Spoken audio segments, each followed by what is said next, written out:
All right, our second of 2 question box services in one church year. Now, we're doing this for 2 reasons. One is because you all asked so many good questions at our service in March that I was just like, oh, we need to fill this in again. And second is because I appreciate the conversational nature that a question box service generates. One of my homiletics, which is a fancy way of saying preaching professors when I was in seminary, her name was Nora Tubbs Tisdale. And Nora and I didn't get along all that well because she was one of these people who always has to be smiling, you know?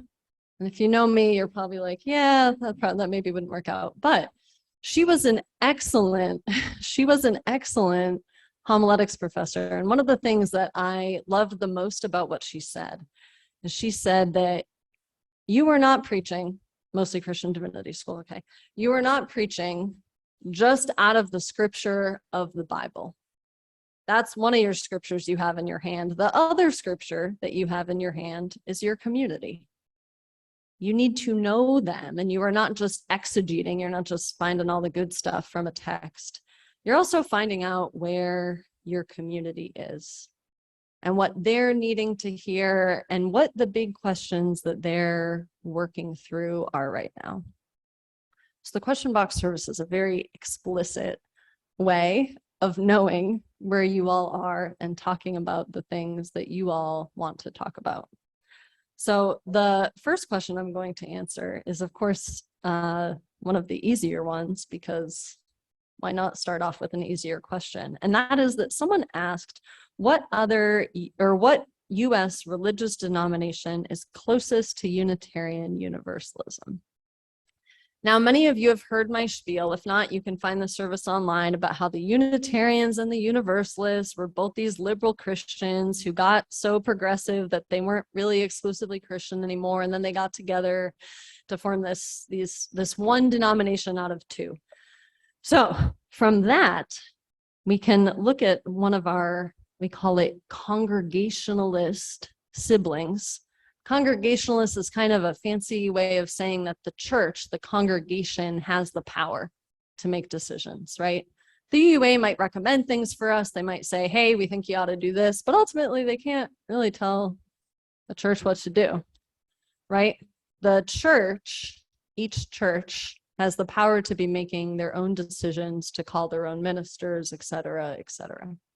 So the United Church of Christ is another congregationalist, from a congregationalist root. They're still Christian, but many people joke that they are actually Unitarians considering Christ.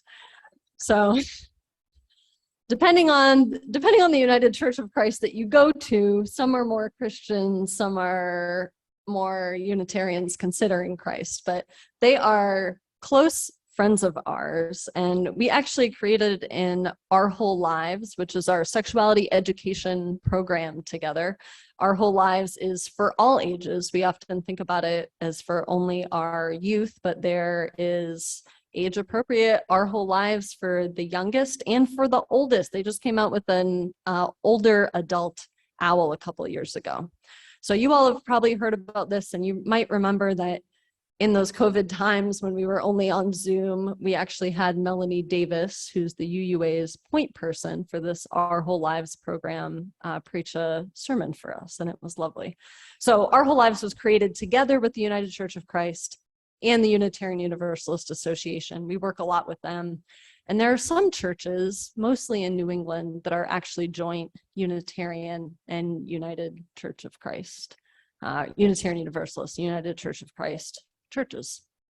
Okay, that was the easiest one. I gotta really limit my answers to these questions. Okay, here is such a beautiful question. It's, how might those of us who come from toxic theologies process those in such a way to be open to the joy and depth and possibility in UU theology? There's not an easy answer to this, but it really is just to take the time and to find the spaces that you need to process this past and the toxic theologies that you might have been in. So I'll share with you all, some of you know that I was raised Catholic, and part of why I went to a Christian seminary was because I knew I had some stuff. I knew I had some crap and some anger and some resentment towards the faith that raised me. And I knew that in order to be a minister, I would need to work through some of that and kind of come to terms with it in order to be with many of you who, a lot of you have similar stories of coming out of faith traditions that caused harm. So I would say, do some reading, understand the theology that you came from, and also start to learn a little bit about some other theologies that might be a bit more healing. Because the beautiful thing about Unitarian Universalism is that ours is a living theology and a living tradition.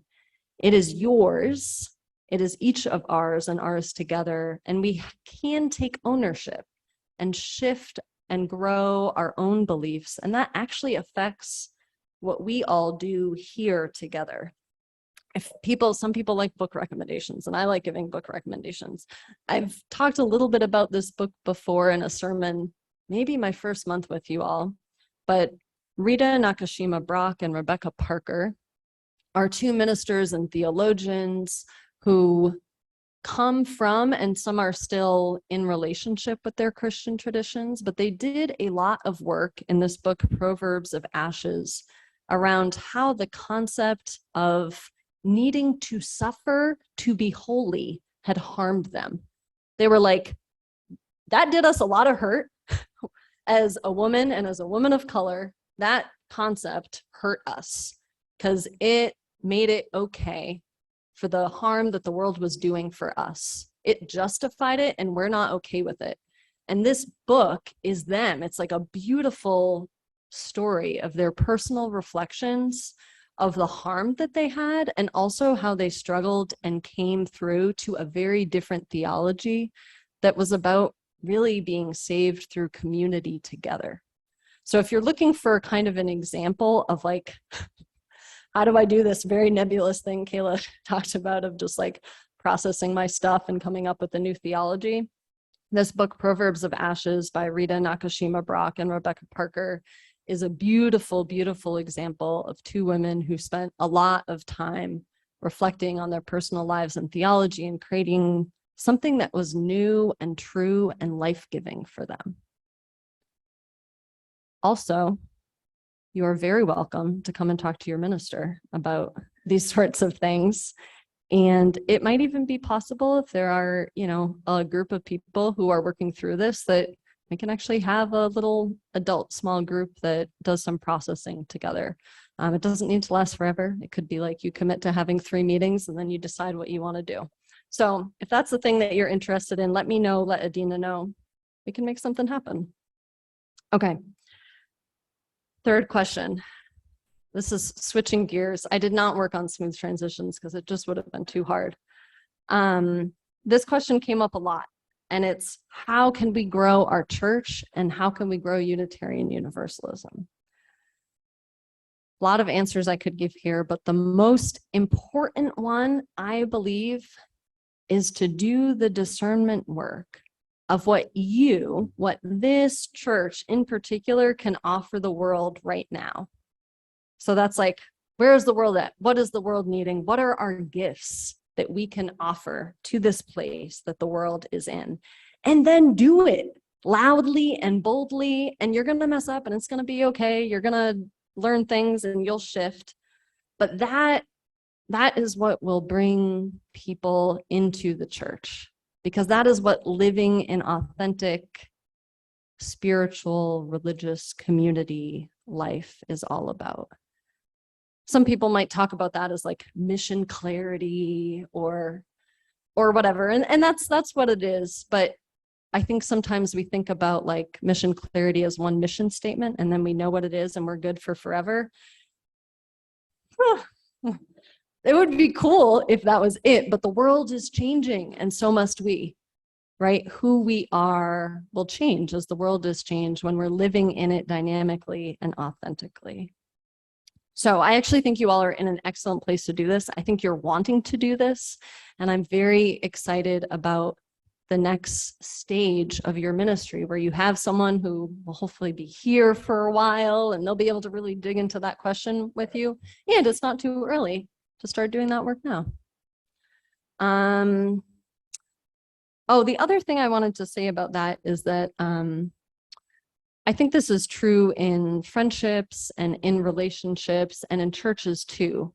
But when we really just need someone for the sake of needing someone, like people can pick up on that, you know, like it comes across as desperate. Typically, we don't want a friend just because they're like, I don't have any friends and I need a friend, but I don't know what being a friend means. You know, like we don't typically, that's like not going to be a give and take relationship and a friendship where someone, instead of being that, is like, you know, I would really like some more friends because the world is difficult and I want to have a community of people who are about creating love and justice together.